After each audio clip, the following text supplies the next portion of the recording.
Episode 133. 3-3. Hey, there goes Facebook. All right, or YouTube, whatever it is, YouTube. We are. Welcome, everybody. Should be getting up and running here. We up everywhere? Yep. Before I give my spiel. Facebook. Let them all know that in 10 minutes we'll talk about, or 20 minutes we'll talk about the thing we teased. Post. Okay, but are we live on all of that? I think we're live. That's what it is. Let me just check. What's this finish? Yep. All right, we're good on there. All right, cool. Welcome to the live chat. This is Javad and Nate. We're here to answer all your 034 Motorsport questions, all your automotive questions, anything you'd like to know about anything, frankly, feel free to ask away. We take a no BS approach to responding. If you like us, let us know. If you hate us, please let us know so we can address your concerns. And we're not doing a lot of updates anymore as far as like when are things going to be released or available. But if you want to ask, you can. We've been getting a lot of questions lately. Oh my god, are these all? Oh, that's last week. Yep, last week. But I mean, last week we still have like We've got 30 questions that we didn't get to, so it's great. You guys have been asking a lot of questions. We appreciate that. Yeah, but don't. We did have some guys getting spicy last week that we were ignoring their questions. We've got hundreds of questions we haven't been able to answer. We're not ignoring anything. If just because we're here, we have 1 hour, it doesn't mean we're going to be able to answer all the questions. So we do our best to go through them as quickly as we can. And then we will also be spending a little bit of time talking about RS5 Stage 3, TTE710. I know there's a couple of you at least who've been desperate for that, and you can now start having your fun, like the 3-liter turbo is. And it's a lot of fun. RS5 delivers. Yeah, I mean, Stay sub tuned for that. 10-second car, like full weight. Yeah. It's not just Straight bolt-on. absurd. Someone's asking about B8 KO4 tunes. We need to review that. Yeah, we've worked on them, and We're close. very far along. They're close to being releasable, but Yep. Yeah, same. Yeah, that and the TCU, it's right there. It's just we ended up shelving it for things like RS5 720s and further, development on some of these. well, B9 for our platforms. own reasons, we don't have to justify it. Lots of things in the in the mix. But yes, we do have KO4 files in process. Someone's asking about Flex Fuel for MK8 GTI. We don't currently have a release date for that. What does launch control do? What does advanced launch control do? Advanced launch control. Right. It depends on the platform. It's going to be a little different depending on basically the transmission in the vehicle and what strategies we feel that we need to implement. On the B8, it lets you set on the 3-liter supercharged motor, it lets you set a launch RPM because you basically have instant power with the supercharger when it comes online. So it's a matter of just kind of picking where in the power band you want to hit it. These turbo cars, we're doing it a little differently in that we're setting a specified amount of torque you're allowed to basically put the tires through the launch sequence. So, and that's going to be, your RPM isn't really going to matter as much. It's going to be getting the motor up to a point where it can make the amount of torque we need. So they're going to be a little bit different, but the advanced launch just means we give you the control to adjust that for your given situation. With TTE810, it seems like the power level on 93 isn't limited by the turbo itself. Is this correct? Do you plan to work on unlocking more power, or is it the limit for hybrids on pump gas? Literally what I was talking about with the guys before I come over here. The turbo looks like it's got a little more in it. It's probably getting there on just outright flow capabilities through the turbine housing. Yeah. But it's not falling off yet. We're more limited by the hardware in the motor right now, as far as valve springs and that kind of thing. But that's also a factor of the restriction of the turbo too. So. If there's more power there, we'll work on getting it. But what? That was on 93. Oh, 93. For 93. 93. I'm sorry. I'm talking about outright power levels. No, 93 is limited by octane. Yeah. There's only so much you can do on 91 or 93. You're just that. It doesn't matter what motor you have. You could have, you could have an F1 motor and on 93, it's not going to make. It's not going to make F1 power. It's basically going to make about 400 or 500 horsepower. So the amount of power you can make with a certain amount of displacement is going to be basically limited.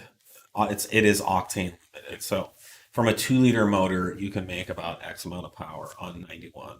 From a 2.5-liter motor, you can make about X amount of power. This is exactly why you see OEMs increasing displacement or numbers of cylinders to create more powerful cars. If high octane fuel was a thing, you might see, a factory BMW or Audi with a 2-liter making 750 horsepower. You never will, unless there's some kind of big technology shift or paradigm shift where the efficiency of a gas turbocharged engine motor can see levels that have never been seen before. You'll just never see a high horsepower 4-cylinder like that. And we've seen, as the technology has improved with advanced engine management control, the fuel hasn't really changed in the last 20 years. But we went from having 2 liters make about 200 horsepower to now 2 liters making sometimes 350, 400 horsepower from the factory. That is kind of the upper limit of 90. And those advancements have mostly been, the advancements in the power output have been a factor, directly related to that octane limitation. Now we're, injecting the fuel at the last possible moment so that it doesn't, pre-ignite, detonate, and so these are cause issues. That's detonation mitigation control strategies, which have made huge differences. But we may, who knows what's on the horizon, but we're probably in range of diminishing returns. So that's why when Audi or BMW or Mercedes or Ferrari or Lamborghini want to make a more powerful version of a car, they increase the displacement or they add 2 more cylinders or 4 more cylinders or whatever. So, when we're looking at the TTE810 on 91, it's making what, 400 some horsepower? So you could, let's say there's such a thing as a TTE 1500. It's still going to make about 400 something. Yeah, it's going to have, there'll be some VE changes and the cylinder pressures will change. Yeah. So you'll usually make a little bit, but it's not going to be that, 800 horsepower more that the turbo could, in theory, support. Now, the beauty of E85 is it's cheaper than 91 octane, and it's virtually, octane unlimited. Very knock resistant. It basically doesn't detonate, and you can run about the same amount of timing as you can in a naturally aspirated motor. This is why E85 is so magical when it comes to making power. So it completely removes all the fuel octane limitations and truly allows the turbo and the motor and everything else now the limit is now raised substantially. And then you're then limited by the volume of fuel versus. You're limited by the next things, but the octane is no longer it. And when you're talking about 91, it's usually the limit is the fuel, especially once you've optimized the tuning. The factory will stay well below the limit because they're very You'd have to have a very low output motor to be not octane limited with 91. Hello, I bought 034 lowering springs for an Audi S5 B9, and now that they're installed, I noticed that the left rear side of the car is higher than the right. Is this an issue to be concerned about? Also, how long does it typically take for lowering springs to settle in? This is not uncommon for a car to either not sit how it's supposed to, or for one side to be higher than the other or something. It's possible there could be an installation error if the spring isn't seated properly, one side, so assuming it's installed correctly. Springs we've seen can take, up to 2 or 3 weeks to settle with a lot of, driving and movement of the suspension and stuff. So typically we'll tell a customer to give it some time to make sure that everything's settled. There is no such thing as a spring set where everything is exactly the same, right? So there's always even from the factory. So even we've measured factory cars. They're all, we measure from the center of the wheel to the fender on every corner, and left and right is always some amount of difference. And so we give a tolerance range in customer service. So if you've waited 2 or 3 weeks and you still have questions about this, shoot an email to techsupport@034motorsport.com. We'll help you evaluate it. But if one side of the car is a 1/4 inch higher than the other, it means we're basically at a plus or minus 1/8 inch tolerance, and that's pretty normal. In order for us to eliminate that completely, we would have to blueprint all of our springs, and we would not be able to sell springs for like $350 a set. We would literally have to measure and test every spring and put them in match sets, probably double the price of the springs. Nobody does that. So this is something that you see with all springs. The other issue we see is customers are not very good at evaluating or measuring this. We've seen people, measuring this on uneven surfaces, on sloped or slant surfaces, with stuff in the car. You got to make sure you get like all the stuff out of the trunk or whatever. So, anyways, without knowing more, that's kind of what I could say right now. All right. Should we? We're a little over 10 minutes, so let's talk about exciting news. Our RS5 Stage 3. I believe we're the first Stage 3 tune on the market. These poor TTE720s have been selling for quite some time with no tuning support. People have been kind of cobbling together various tuning boxes and piggybacks and stuff. This is the tune that we ran a 9.9 with in our fully loaded street car about a month and a half ago. We ran a 9.946 at 139.21 miles per hour. No lightning of the car. We documented what was. Yeah, it had a battery. It had a battery. It had a lightweight battery, so a 50-pound weight reduction, which is like a big poop for some people. But otherwise, total streetable car. Car drove there, drove home. Incredibly fast, fun, smooth car, and it should be live on our website now. It is. It is, yeah. So if you'd like to go look at the tune on our website, you can. You can browse all the various horsepower levels, but I'll go through it real quick. So our official advertised numbers on 91, we're advertising about 536 crank. On 93, 590 crank. On E85, 680 crank horsepower. And on E60 E70 blend, 713 crank horsepower. So as you can see, as we optimize that octane, we get closer and closer to kind of the 720 archetype advertising with TTE. Yeah, it was surprising how close it. Yeah, we do have a Stage 3 ECU and TCU files. We recommend running our Stage 3 ECU with the Stage 3 TCU. The Stage 3 ECU file will work with our Stage 2 file currently, so it is compatible if you don't feel like upgrading right now. The Stage 3 TCU continues to optime the tune for the bigger turbos. It's all the optimizations for the different shift points. Yeah, shift points. So required hardware is, this is what you need to run this tune. It's not optional or the car needs it in order to run this. So you obviously need the TTE720 turbos. You can just run the factory inlet pipe. That's what we've done on our production car up till now. We didn't import it or anything. We will be coming out with a super duper pipe that flows substantially more than the stock inlet. But for the time being, you can just use that.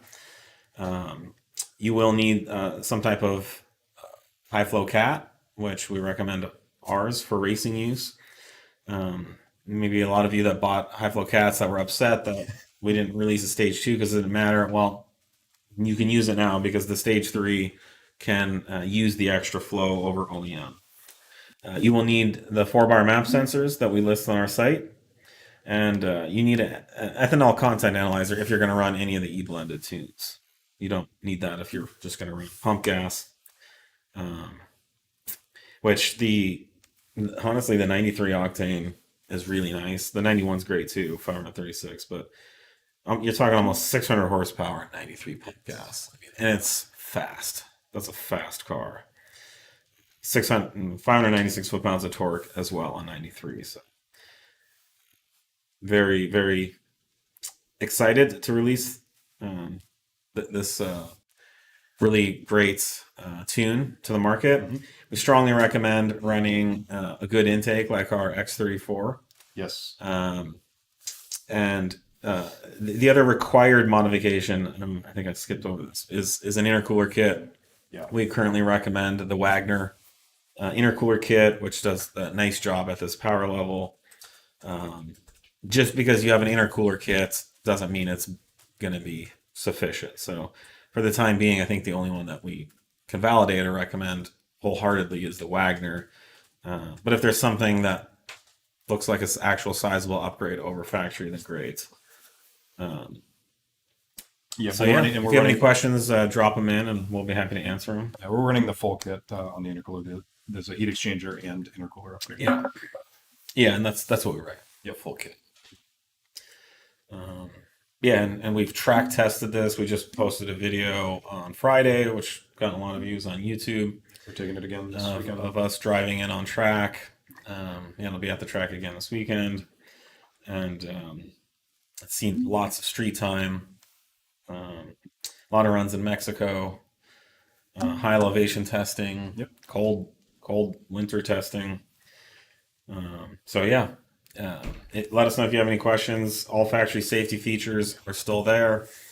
No fudges or workarounds. We've optimized the entire driving experience from shifting to shift points, throttle response, throttle functionality. Very, very proud and excited for this tune. Yeah, it's huge. Someone would like to know why Stage 3 RS5 makes less than Stage 3 S4. They're different turbos. Different turbos, different setups, slightly less displacements. Yeah, it's different hardware. I mean, Yeah. it's going to make what it's going to make. I mean, the motors are slightly different. The turbos are very different. What's the actual difference? I mean, between 710 and 720, it's sub 10. It's not much. Yeah. Horsepower? Yeah, we're talking very small. So 810 is different. yeah. So and what was the question? Why does RS5 make less than S4 Stage 3? From 7 to 10.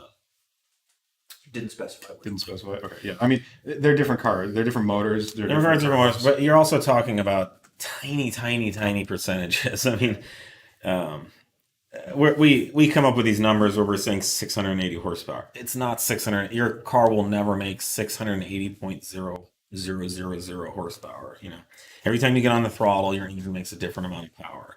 This goes for the dyno as well. Every time we do a dyno run, the power is slightly different from the last pull. Even if we don't change anything, we will never, ever get two runs that are exactly the same. It's the same idea with snowflakes, or apples, or people, There's just no two same of anything. There's an infinite set of variables that's contributing to the outcome of everything and anything that happens. So this is the same with, I'm just making the point of not only are they different engines with different turbos installed in different cars with different intercooler systems, different fuel systems. I mean, on paper, they're advertised to be similar, but every specification is essentially different. Substantial number of specifications are different. Then you have from one car to another don't make the same horsepower. So you could see easily a 10 horsepower variance between two cars. Yeah. We've seen at this power level, 30, 40 horsepower variances. And then you've got the measurement of the dyno. So then the tires on the car and the the amount of air in the tires. the other variables that come into play with just Well, then there's the temperature, the humidity, and all that stuff. So all this to say is please use our numbers as a helpful way to make decisions. But if you're really going to sit there and scrutinize one thing's 713 and a totally different car is 718, and why is there a difference? I mean, the world. just take everything I said and apply it to that. That's not a realistic expectation. I think there's plenty of companies out there that will make it sound like things are really that discrete and simple and easy to digest. The factory does. Yeah, right. The factory just gives you a nice even numbered horsepower number or some clever, makes it 333 horsepower. Well, yeah, I was going to say 333. They'll make up like these numbers that are marketing catchy. But they may have they probably have a brain psychiatrist, you know, as much as anything contributing. Like, That's what I'm saying. It's all because they're just picking a number out of it's a thin air, marketing right? number Yeah. that they're giving you that no car, Yeah. you know, you can never guarantee a car is going to. So I mean, all the possible horsepower outcomes, you know, on some chart are a cloud of data, and you're just kind of like, and of course the data set has a certain standard deviation and variance between the minimum and maximum, and then you can kind of look at the averages, but that's just not how engines work. They don't make 333 horsepower. It's just how we talk about it as humans with limited marketing ways to communicate information to consumers to make decisions. Yeah. So I think I bet honestly this might I have not smoked any weed or done any drugs, but I honestly think like expressing the amount of power engine makes like as a color is probably more logical than a number, because that's literally how undiscreet it is. But we kind of arbitrarily make it really. And it's, I mean, so many people forget about, you know, there's the area under the curve, there's the way it delivers the power, how responsive is that power band. So, yeah, getting hung up on minute, you know, low percentage differences in a peak horsepower number is. Yeah.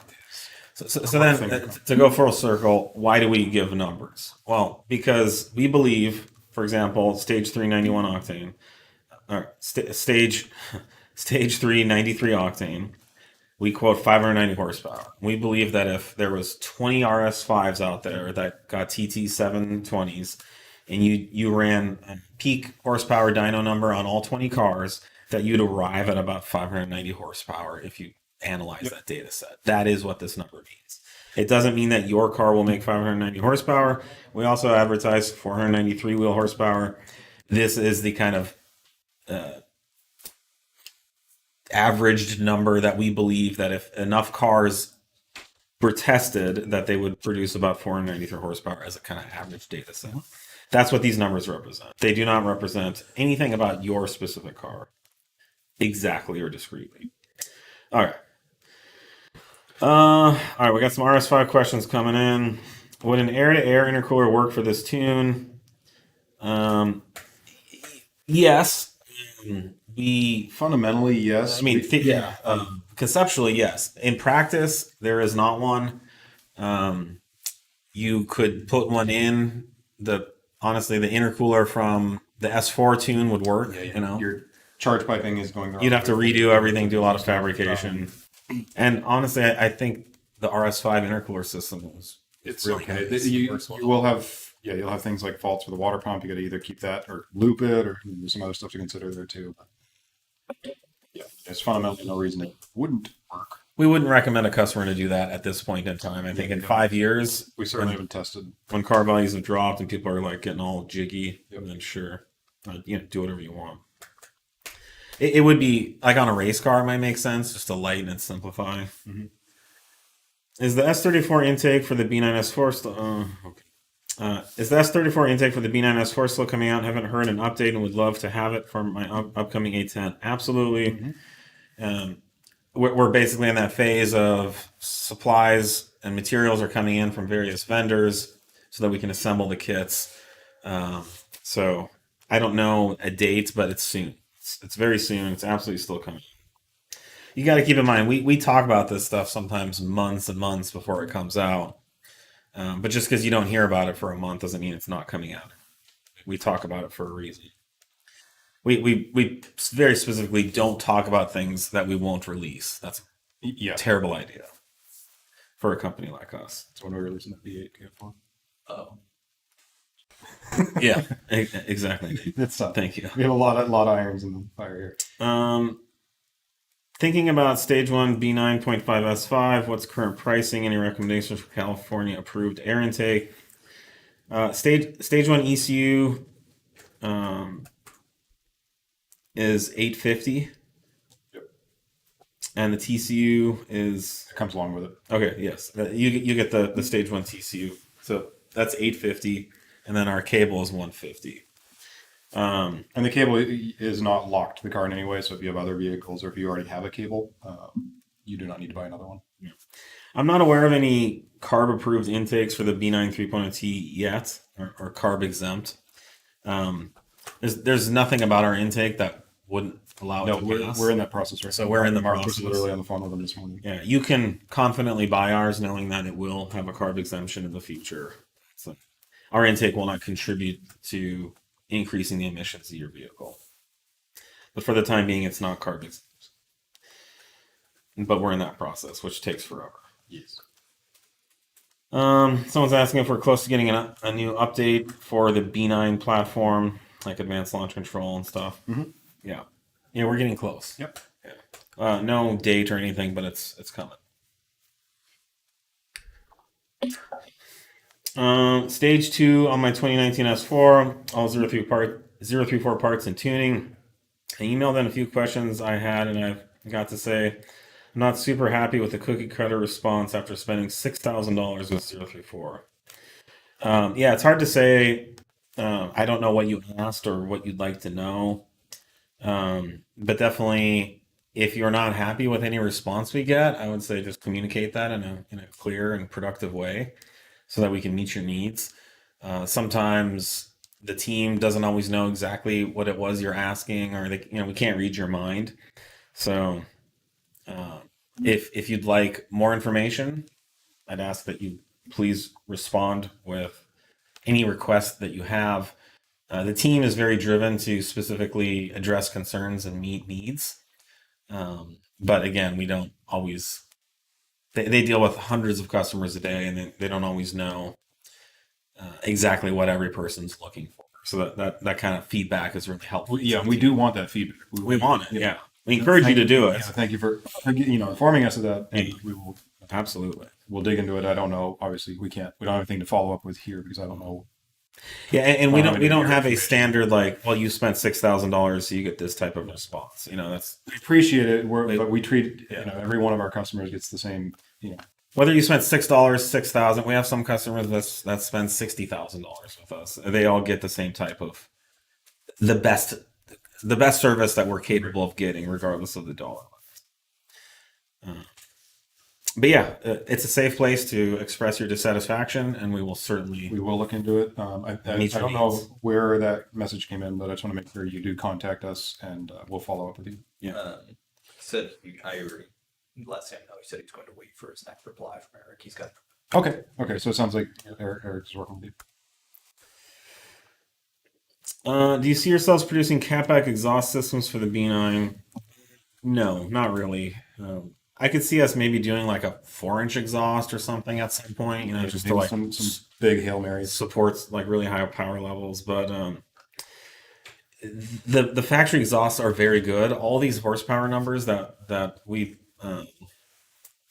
advertise with our stage 3 tuning is all on a factory exhaust. Yeah, our 9.9 was with a factory exhaust. Yeah. We recommend our ResX to augment the sound to make it louder if you'd like. But there's really no functional reason. And for us to enter a market where we're going to be offering a $2,000 or $3,000 exhaust with essentially zero performance benefit, it's a cosmetic market. Yeah, and we can create something that sounds great for $400. And also exhausts are expensive. They're expensive for us, right? If we want to release an exhaust for a B9, we're gonna have to put 6 figures of inventory in stock. And they're huge boxes. It's big 6 figures too. Those are big numbers. Yeah, so we've kind of chosen to stay out of the exhaust market. I think AWE makes a great quality exhaust. Tech stuff's good. I just don't necessarily recommend it. Right. To your point, we used to make exhausts for a bunch of cars back in the days when the exhausts were legitimately a big problem. B5 era, B6, B5, C4, B7, the older and then stuff. Small chassis stuff. You were literally getting choked by the stock mufflers, but those days have long gone. Do you have timetables for your current B9 S4 S5 1/4, 1/8 times? We do. Yep. There's a drag racing thread on Audi Zine, or quarter mile database, I think it's called. It's like a mega thread. Yeah. B9 mega. I was looking at that the other day. We need none of our times are in there. Majority of the RS5. The RS5's not, and I don't think the latest. We don't S4 run times that, are. so we submit the times, and the person that Okay. uploads follows. The timers. Yep. Cool. Okay, maybe resubmit. Hey guys, thanks for the great work. I'm stage 3 E60 TTE710 B9 S4, and at the top of 4th into 5th, I'm getting some bucking before shift. Would this be fuel related? It could be a number of things. Definitely email tuning@034motorsport.com for further assistance, where we can help you log it and find out exactly what it is, so there's no guessing.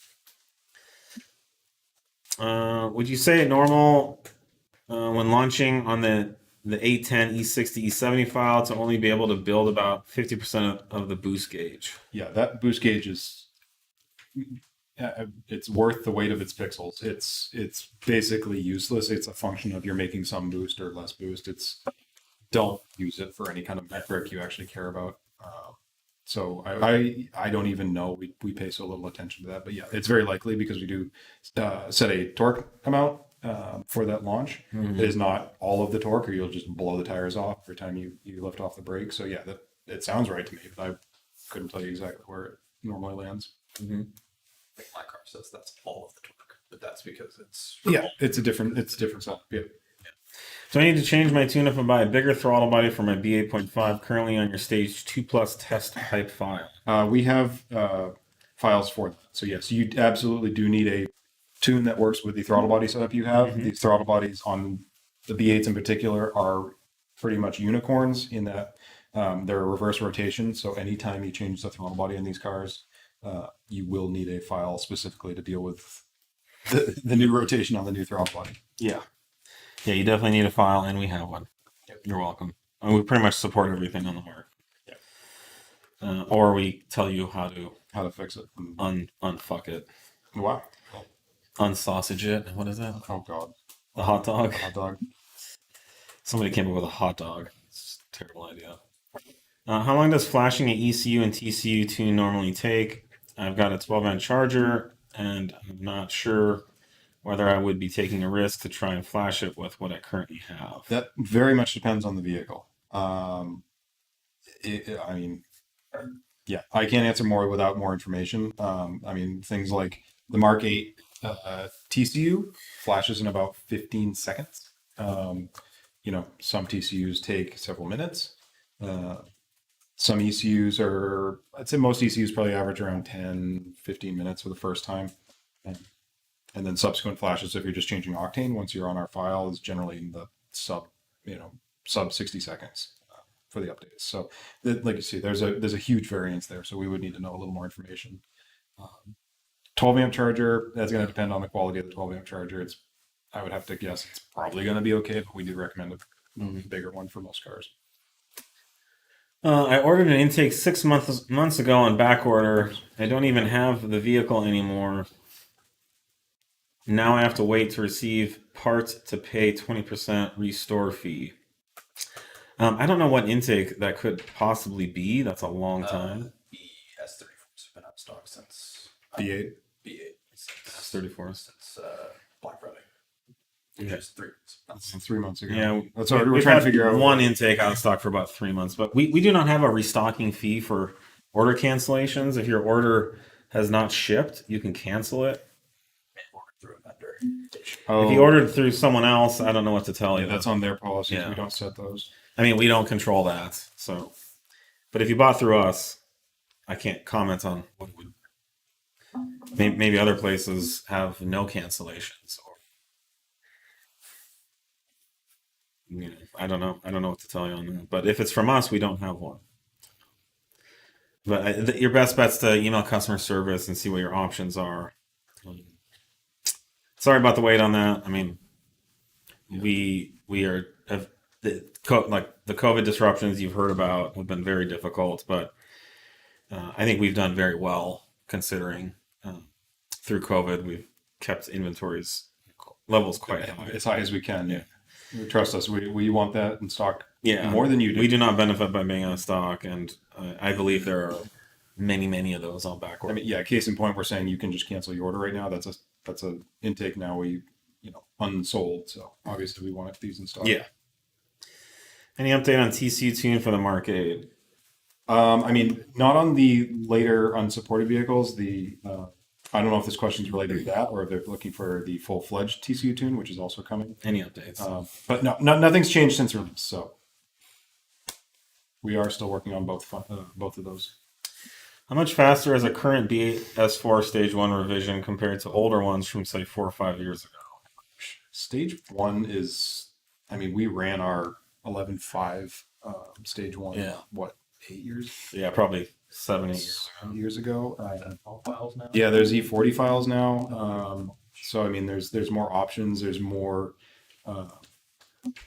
more potential in the files to go faster. This question needs some more clarification too. Like, our tunes are not that much faster. They were very fast when they came out. They set a whole new standard for B8 performance, rocked the industry, so to speak. And so we've made some marginal improvements, but it's not like we left a lot on the table back then. Now, if you're comparing kind of our generation of tunes, which is, the 034 took it to the next level, compared to, say, the initial like APR tune that was released, our tune in the quarter mile is like second or two faster. I mean, it's substantially faster. On the extreme. Yeah. Not to mention, it's not going to melt your cats and destroy things that it's not supposed to destroy. So, but yeah, it's not like our tune sucked, 5 years ago, and now we fixed it and it's better. It's been great the whole time, and we just made small improvements. It's been getting all of the updates and tweaks as we go through and add features or adjust some tuning strategies for the higher output stuff. We've gone back and all of our stage 1 files have been updated alongside. So the reason I say this is if you have like an old APR file or something, there's a huge benefit to upgrading. If you flash your car on our tuning 6 years ago, then just go to the server and load the latest revision. Yep. Any suggestions to bleed brakes in an R8? Yes, pay a qualified mechanic. Yeah, those things are a nightmare. I mean, you got to start by disassembling your whole front area to get to the reservoir. And I own an R8. I'm happy to say I've never bled the brakes, even though they've been bled many times. Yeah, there's a process on those. They are cumbersome to just even get started on, though, unfortunately. Mm-hmm. I know you try to stay away from these questions, but need to change them out ASAP. Any ETA on ignition coil restock ordered 3 weeks ago? The latest I heard, because this comes up in a meeting every week, is that we are looking to like mid to late February for the next big shipments. So anywhere from 2 to 3 weeks, 4 weeks away. I don't know if any of our dealers might have stock. I doubt it. I mean, it's worth a shot. It's worth a shot. I don't know.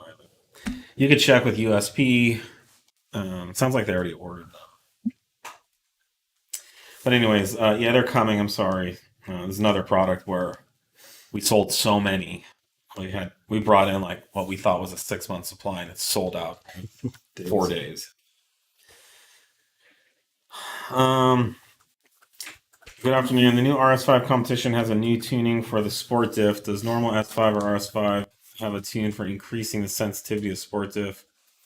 VW can adjust the lock diff through OBD11. That would be in the differential itself. I am unsure what they're referring to with which tuning. So that tuning would have to be in the differential itself.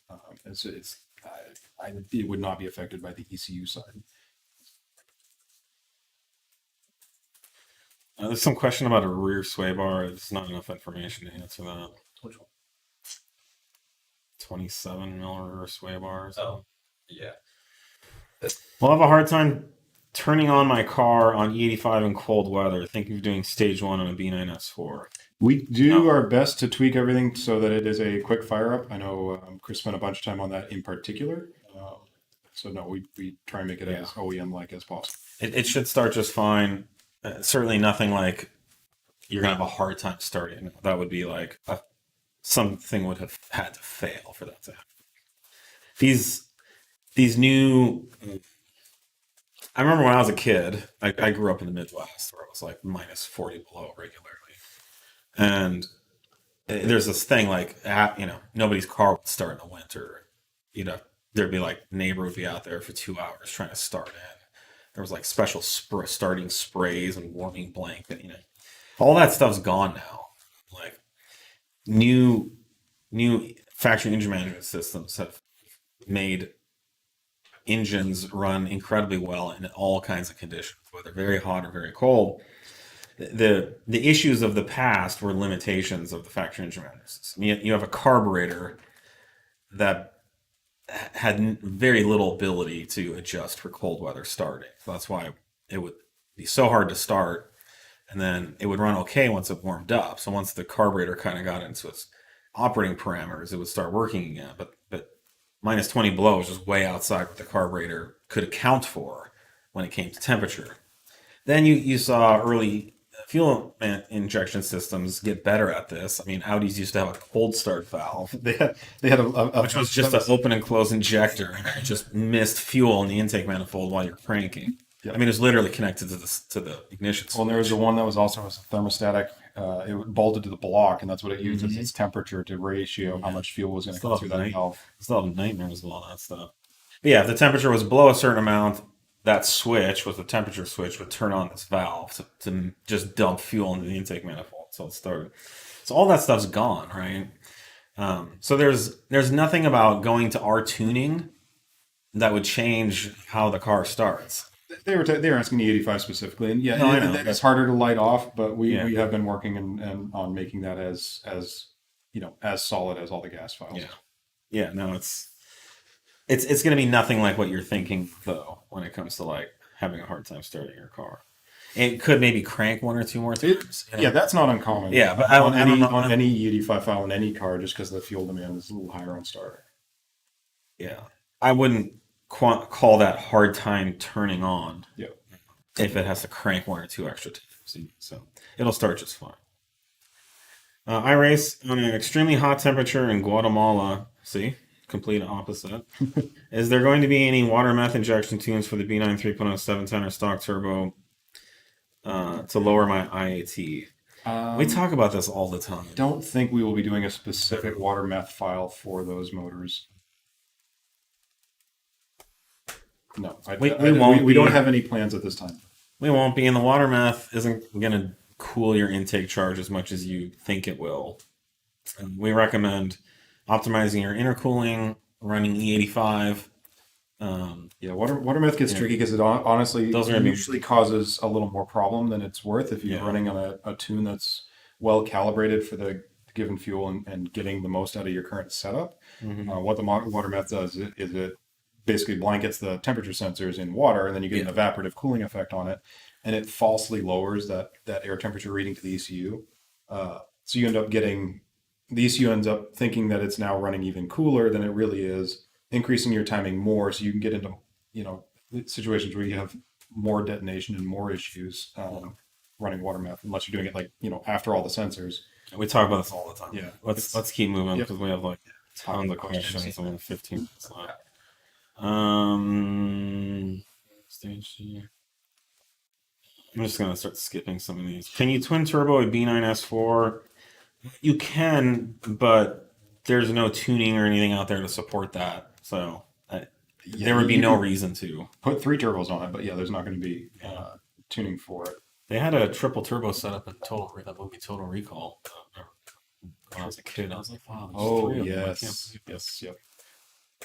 Difference between E40 and E85 Stage 2 plus B8 3.0 TFSI. We have E40 files because the fuel system supports it. We do not have E85 files because there's not enough fuel system to support straight E85. We're looking into some options. We're working on some stuff for that, but it's the difference isn't huge. So we'll leave it there.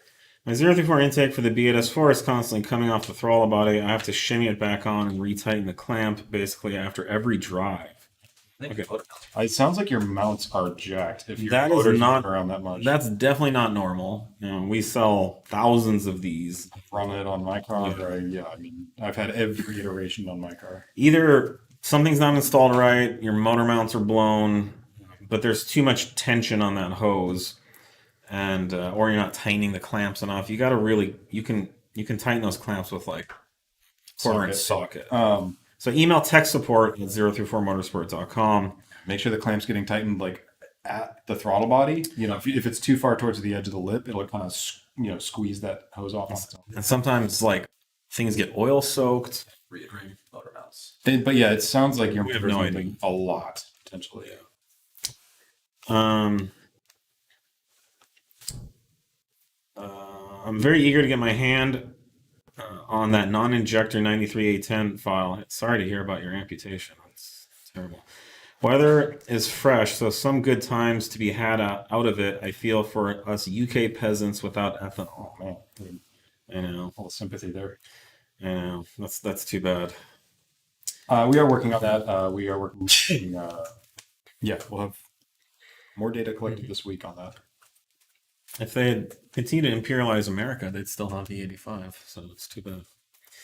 Any idea when the ECU TCU tunes will be released for Now we're two getting and into three cars? I am also working on this one today. We're working on it. We're working. Just installed the rear sway bar on my B9 and I'm hooked. Awesome. What would be the next suspension upgrade to do? Perhaps next Christmas? Upper control arms, track once a month. Definitely, if you track the track spec, upper control arms would be great. I don't know what you've done with springs or inserts. All those things are great additions. But like any car, the B9 really wakes up with, especially like on a track day car with like 2 to 3 degrees of camber in the front. It transforms the car. I'd say springs first, then arms. Well, yeah, springs first. Do both while you're in there. But yeah, it's gonna be a lot cheaper and easier to do both. And then, some Ford ZTFs. You can do our brake rotors. Yeah, make sure your brakes are up to snuff. And then good tires. All this stuff makes you go faster around the track, but you need to haul it down. The wheels on the RS5 Record Pass, when will those be released? Also, what is the estimated cost? So what were those? Those are the 18 by 9.3 ET35 Flow forms. Yeah, so those are 18 by 9.3 ET35 flow forms. We are trying to release them. There's been one delay after the other due to all the things we keep talking about. Russia and COVID and inflation. Let's see. B9 S4 stock cats at stage 1 tune. Will it be worse for them? Should I look at test pipes? I mean, and we get this all the time. We're not aware of any degradation to the length or life of the factory cats with our tuning.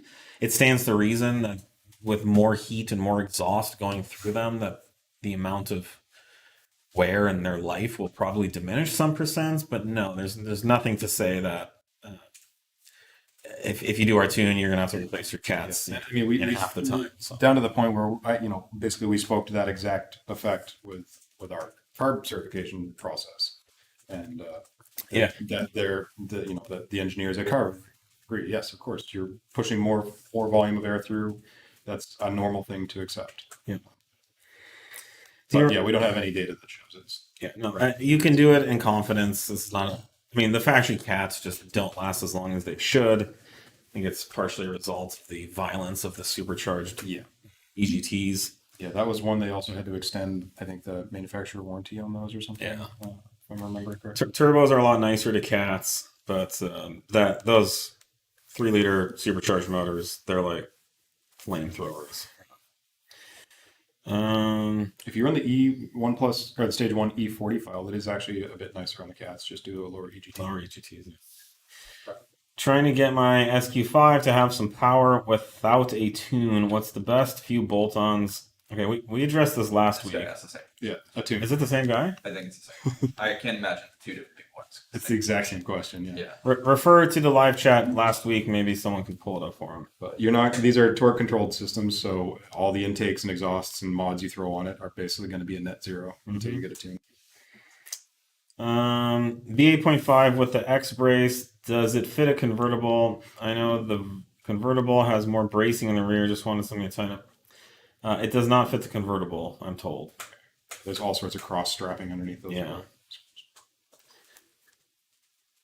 The convertibles, let your hair down and put the top down and, rock out with your socks out. I don't know. But the convertible is just always going to be a little wiggly.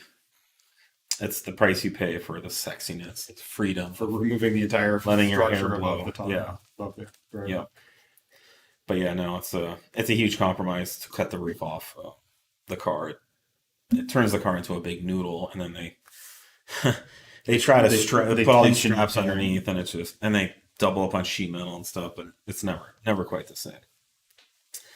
Hey guys, very local to you guys in Fremont. I have a B5 A4 180 that I'm looking to update to a K04 turbo. Any particular clutch you would recommend? This is purely a street car. Oh god, B5. Oof, it's been a while. So, I mean, there's South Bend stuff. I'm trying to think of. We used to have We don't have anything anymore. do we do the B7 RS4? We definitely have we have a B7 A4, really nice B7 A4 kit. Yeah. Check our website just to be safe. I don't think we have. There's a flywheel. I'm trying to think if we still have it. I don't think we do. But a good upgrade for those used to be. And I hate to plug another company, but this is B5 stuff.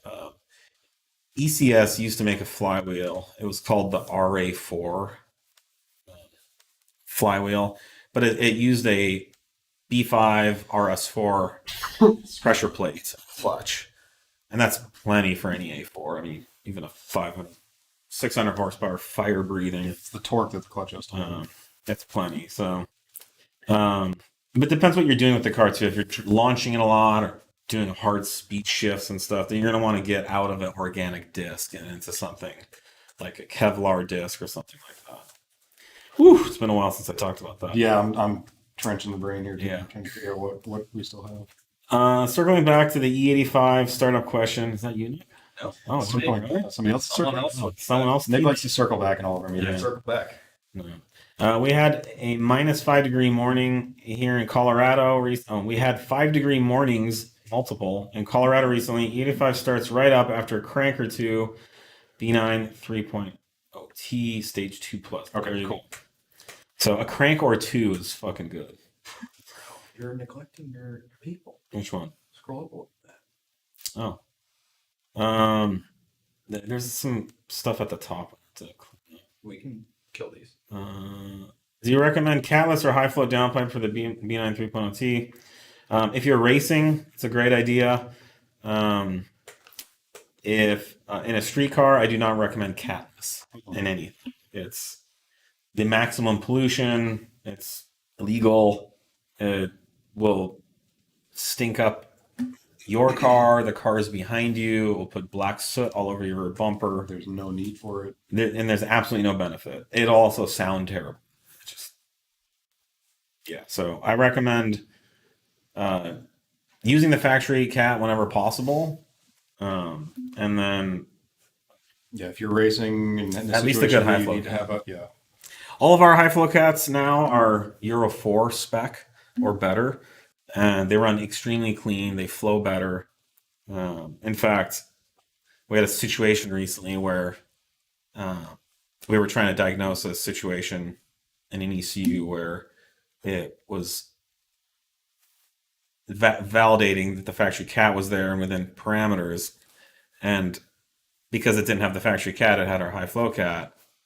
We were expecting it to throw a code, but our Euro 4 cat runs so clean that the factory ECU and OBD system was passing it as the factory cat was installed, even though it flows more than the factory cat. a pain in the butt to get that Yeah. because So- we have no way to test it. So I just use that example as that's how clean our high flow cats run, and they still flow more. So there is opportunity there to flow more, to make more power, and to still be environmentally clean.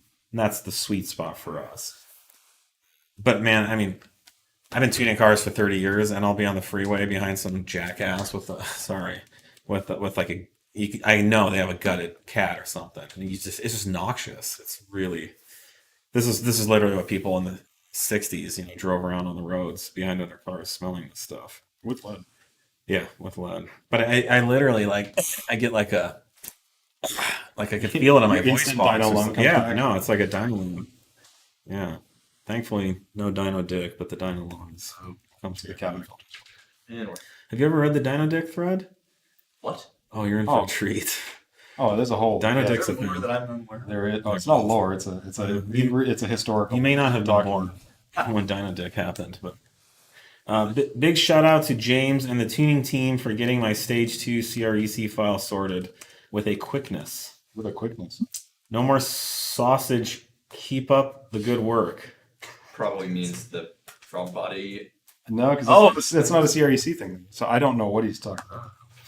Huh. He was running CREC or a sausage. They don't. Sometimes keeping the sausage is a good thing. I don't always want to hear that the sausage has been removed from the situation. Softened. What? But there are many times where I would not want the sausage involved. I guess we just need more information. The Turks. Greetings from your dealer in Turkey, Istanbul. Greetings. Greetings. Thank you. I don't know what Turkish language is, but Ola is not the right language. We'll say that's probably. No, it is a different language, though. But that's what my brain came up with. The Dino Dick might be a story for the live sometime. I'm trying to dig it up, actually. I wanted to reference it. I was thinking if it's gonna I'm in the archives. the board of directors is going to get upset, start telling Dino Dick stories. If that works, yes.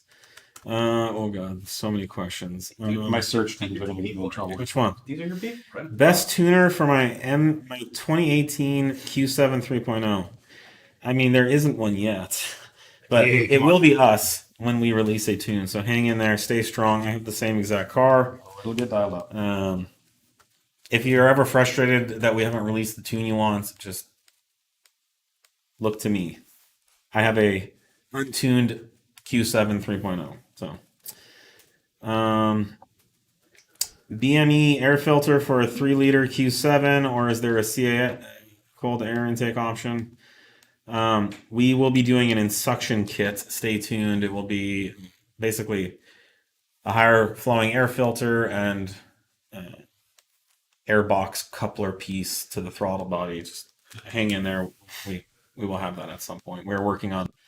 We basically released all the Q7 handling stuff. That the sway bars are coming, and then we will have the DILF engine tuning as well. That's the goal here. Anything I should jump on? So recommended high flow cat for the B9 SQ5. We typically recommend the Wagner. We have not made one, and I don't believe we will, because we would just be making it basically a version of the Wagner. 034 lowering links for Audi SQ5 2022. Do you need to add a module for any codes? No. It's a really nice mod. It just tricks the system. It basically does what a tuning box does. It doesn't like ruin things. You just don't lower it too much. Yeah, but it can lower up to 2 inches in that application. Maybe like 1 inch is probably the sweet spot. And then remember, it's still going to move up and down, but it'll just be 1 inch. It's going to be offset. Or however much X%.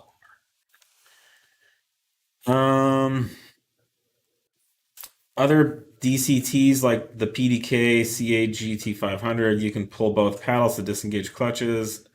And any chance that can be done on the B8, B8.5 DSG? No, that is not a function that is in any of those ECUs This that I've ever seen. That type of functionality is in a certain era of DSGs and up. You can't just go retrofit it all. I remember we talked about this in the past. That had something to do with CAN signals. Well, there's some very core level Yeah. issues where it literally Like you architecture. can't pull both pedals on the VAG steering wheels, both paddles, and get that signal to the ECU. It cancels itself out and is in an error state. So, like down to that level of integration, it needs to be addressed. So, yeah, that's not going to happen anytime soon. 2013 Audi A6 3.0T. Would you recommend an aftermarket oil cooler for track days? How are the temps? No, I don't think so. I think people I consistently see people kind of overreacting to seeing oil temps in the 250 to 300 range or whatever. I'm trying to remember what my B8 was at, because that's B8. I don't think there's any like known issues of getting that high. It depends, hot day or something. But if you're actually getting codes for oil overheating or whatever, great. But a lot of people's expectations go back to the organic oil days, not the synthetic oils, where the kind of conventional wisdom was that, you know, the oil will start breaking down 300 degrees. But synthetic oil is just a whole different type of material. So you could also consult with the oil manufacturer to see what they say as well. But I think we did pretty good this week. You want to finish on this last one? So I want to thank you guys for being awesome, providing great products and customer service, and staying close to your customer base. Well, thank you for recognizing that. Thank you for being part of our customer We love base. being close to you guys, and we are enthusiasts and professionals. Recently, someone on YouTube said, "Well, what do you know? You're always talking about how you're just a bunch of enthusiasts." Like, okay, well, I mean, we are it's professionals too, like, and we're- we're enthusiasts. So thank you for that, and I think we'll see you guys. I'm gonna be gone all next week. Oh, So maybe we'll skip. All right. We'll see you at the next one. See you in a bit. Cheers.